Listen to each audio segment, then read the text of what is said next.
इस बात का हमेशा ख्याल रखिएगा कि हम निश्चित और गारंटी की बात कर रहे हैं। भविष्य में आमदनी के कई स्रोत हो सकते हैं, लेकिन वो सारे स्रोत 99% जो सोर्सेस हैं वो निश्चित और गारंटेड नहीं है। और जब बुढ़ापे के उस पड़ाव में, जिंदगी के उस चौथे पड़ाव में, जब आदमी कुछ डिसीजन लेने में सक्षम ना हो, कुछ बड़ा इन्वेस्टमेंट करने में सक्षम ना हो, या बड़ा अपना काम करने में सक्षम ना हो, आमदनी जनरेट करने में सक्षम ना हो, उस समय सुनिश्चित और गारंटी की बहुत बड़ी ही महत्व होती है। तो इस महत्व को हम दरकिनार नहीं कर सकते। तो इसी संदर्भ में हम चर्चा करते हुए ये बताना चाहते हैं कि अगर एक उदाहरण लेते हैं, एक व्यक्ति है, उसे भविष्य में मान लिया अपने खर्चे के लिए, व्यक्तिगत खर्चे के लिए मिनिमम 10,000 का महीना तो चाहिए, उससे ज़्यादा भी चाहिए तो उसकी भी हम बात कर रहे हैं इसमें। मिनिमम 10,000 15,000, ताकि उसका जीवन यापन चलता रहे। अगर कोई भी आमदनी, कोई भी स्रोत न हो तो हम वर्स्ट टू वर्स्ट सिचुएशन की बात कर रहे हैं। उस कंडीशन में भी एक व्यक्तिगत रूप से 10 से 15,000 रुपये का महीना चलता आता रहे, जिससे कि उसके दवा का खर्चा निकलता रहे। तो अगर किसी एक 40 साल के आदमी को 10 लाख का जीवन उमंग देंगे और 10 लाख का जीवन उत्सव देंगे,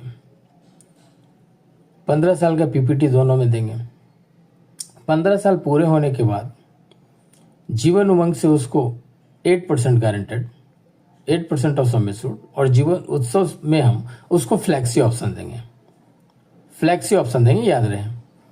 तो जीवन उमंग में 8% गारंटेड उसको आना चालू हो गया, यानी 80,000 पर ईयर, और जीवन उत्सव में फ्लैक्सी ऑप्शन दिया तो उसमें क्या है, उसे ऑप्शन रहेगा हर साल कितने पैसे की जरूरत है।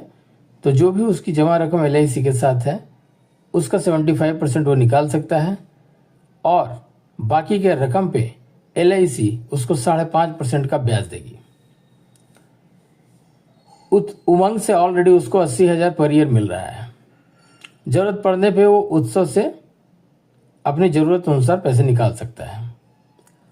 यहाँ पे ध्यान देने वाली बात यह है कि ग्राहकों को ये समझना चाहिए, हमारे अभिकर्ताओं को भी समझना चाहिए कि हम एक विजन पे काम कर रहे हैं, दूरदर्शिता पे।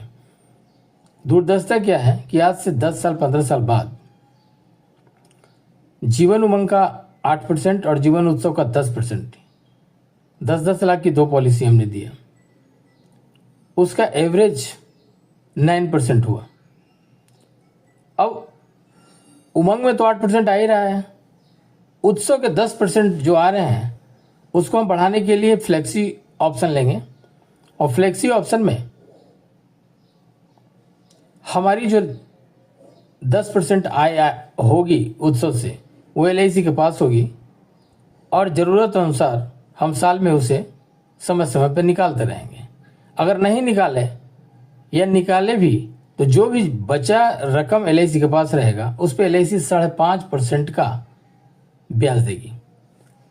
अब इसमें मैजिक क्या है, इसमें समझने वाली क्या है बात बहुत ज़रूरी, वो ये है कि 9% का एवरेज रिटर्न तो आपको मिल ही रहा है दोनों प्रोडक्ट का, साथ में जीवन उत्सव पे 5.5% गारंटेड आज से 10-15 साल बाद। बस कल्पना कीजिए दोस्तों कि आज से 15 साल पहले FD के रिटर्न क्या थे और आज क्या है, और आज से 15 साल बाद FD के रिटर्न क्या होंगे। निश्चित तौर पर नीचे जाएंगे। ट्रेंड है, मैं नहीं कह रहा हूँ, ये ट्रेंड कह रहा है। ट्रेंड ये कहता है कि FD के रिटर्न हायर से लोअर होते आ रहे हैं, और 15 साल के गैप में ये लगभग 3 से 4% नीचे आ जाते हैं।